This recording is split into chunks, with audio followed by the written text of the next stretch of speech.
அன்பார்ந்த இறைமக்களே, கிறிஸ்துவின் மறுப ஜபக்குழுவின் வாயிலாக இன்று உங்களை சந்திப்பது நான் பெரும் மகிழ்ச்சி அடைகிறேன். மக்களே, சந்தோஷமாக இருக்கீங்களா? நிறைவாக இருக்கீங்களா? மகிழ்ச்சியாக இருக்கீங்களா? மன அமைதியாக இருக்கீங்களா? மக்களே, மகிழ்ச்சியும் மன அமைதி இறைவன் தந்த பெரிய கொடை. அதை நம்மோடு வைத்துக்கொள்வோம் இல்லையா? இன்றவர் நமக்கு என்ன இறைவார்த்தை தருகிறார் பார்ப்போமா?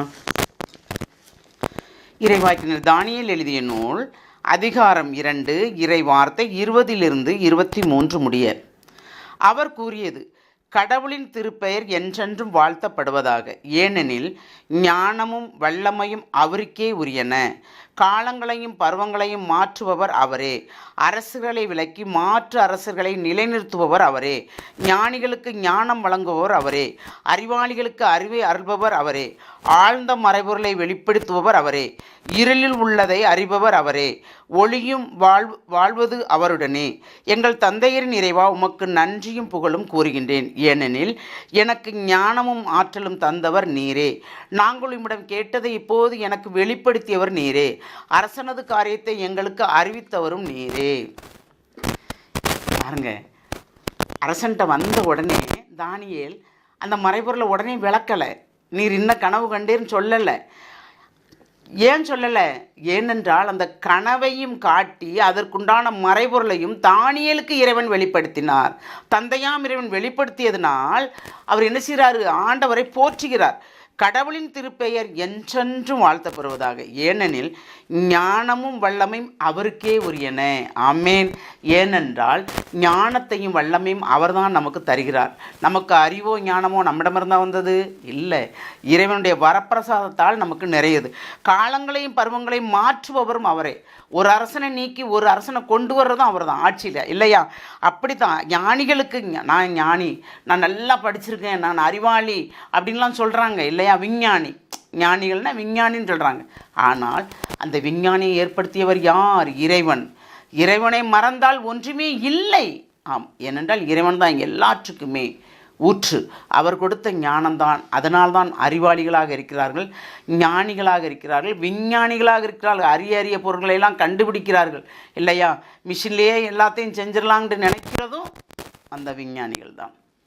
அப்போது அந்த மிஷின்லேயே எல்லாத்தையும் கொண்டு வரலான்னு நினைக்கும் போது மனிதரை அழிவுக்கு கொண்டாடுறாங்களா? அதான உண்மை. மனிதன் வாழ்வது எப்படி? மனிதர் வேலை செய்வதில்லை, மிஷினே எல்லாம் செய்யட்டும்னா அப்போ மனிதனுக்கு என்ன வேலை இருக்குது? ஒரு வேலையும் இல்லை. வாழ்வின் தாரை எல்லாமே போயிடுது, பொருளாதாரம் எல்லாம் போயிடுது இல்லை? அப்போ பாருங்கள், அப்போ எல்லாத்தையும் படைக்கிறவர் அவர்தான், எல்லாத்தையும் உருவாக்குறவர் அவர்தான், எல்லாவற்றிற்கும் மேலாக ஞானத்தையும் அறிவையும் கொடுத்து அந்த நிறைவை நமக்கு கொடுப்பவரும் அவர்தான். அதான் தானியேல் அவரை எங்கள் தந்தையரின் நிறைவா, இருளில் உள்ளதை அறிபவர் நீரே இல்லையா? ஆழ்ந்த மறைபொருளை வெளிப்படுத்துபவரும் அவரே. அவர் தான் நம்ம வெளிப்படுத்தணும், வேறு யாரும் வெளிப்படுத்துவாங்களா? இல்லை. ஏனென்றால் ஒளியும் வாழ்வது அவருடனே. ஏன்னா இறைவன்ட தான் இருக்குது எல்லாமே. அதுதான் எங்கள் தந்தையின் இறைவான்னு அவர் கூப்பிடுறார். அப்போ அந்த எங்கள் தந்தையின் இறைவா என்று கூப்பிட்டு நாம் உமக்கு நன்றியும் புகழும் கூறுகிறேன். ஏனென்றால் எங்களுக்கு ஞானம் அளித்தவர் நீர்தான். நாங்கள் என்ன கேட்டாலும் எங்களுக்கு தர்றவரும் நீர்தான். இந்த மறைபொருளை அவர் அரசன் கண்ட கனவை விளக்க போகிறதும் நீர்தான்.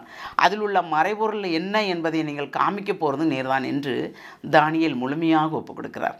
அப்போ நாமளும் அதே போல் ஒரு காட்சி காண வேண்டும் என்றால் நாம் இறைவனோடு ஒன்றித்திருக்க வேண்டும், முழுமையாக தூய்மையாக இருக்க வேண்டும்.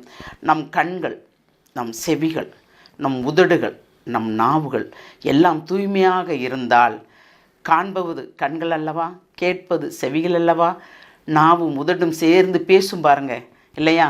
நல்லதையும் பேசும், தீயதும் பேசும். இப்போ எல்லாருக்கும் அல்ல, இறைவனோடு ஒன்றித்திருக்கவர்களுக்கு இது அல்ல. இறைவனை விட்டு இன்று மாறலாம், நாளை மாறலாம், மனம் மாறலாம் என்று நினைத்து கொண்டிருப்பார்களே, அவர்களுக்காக கொடுக்கின்ற செய்திகளும் இதில் உண்டு இல்லையா? அப்போது ஞானத்தையும் வல்லமையும் அருளையும் கொடுப்பவர் அவர். மறைபொருளை நாம் ஒரு காட்சி கண்டால் எப்படி என்ன என்று தெரியாமல் நாம் முழித்து கொண்டிருப்போமோ அதற்கு விளக்கம் கூறுபவரும் அவர் தான். அப்போது நம்மளும் காட்சி காண்கிறோமா, கனவு காண்கிறோமா, அதற்கு அவரிடம் விளக்கம் அளிக்க கேட்போமா? அந்த வரத்தை அவரிடம் கேட்போம், அவர் நமக்கு தருவார். ஒரு விசை சிந்திப்போமா?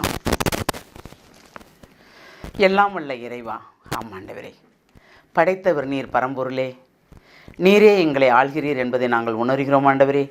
நாங்களும் எத்தனையோ கனவுகள் காண்கிறோம், காட்சிகள் காண்கிறோம் ஆண்டவரே. அந்த மறைபொருளை விலக்கிச் சொல்ல யாருமே இல்லை. நீர்தாமே எங்களுக்கு ஞானமும் நுண்ணறிவும் தந்து அந்த மறைபொருளை நீர் எங்களுக்கு விலக்கி கூறுவீர் என்று நாங்கள் விசுவசிக்கிறோம் ஆண்டவரே, நம்புகிறோம் ஆண்டவரே.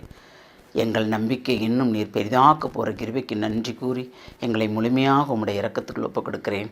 ஜெபம் கேட்கும் நல்ல பிதாவே. ஆமேன், ஆமேன், ஆமேன்.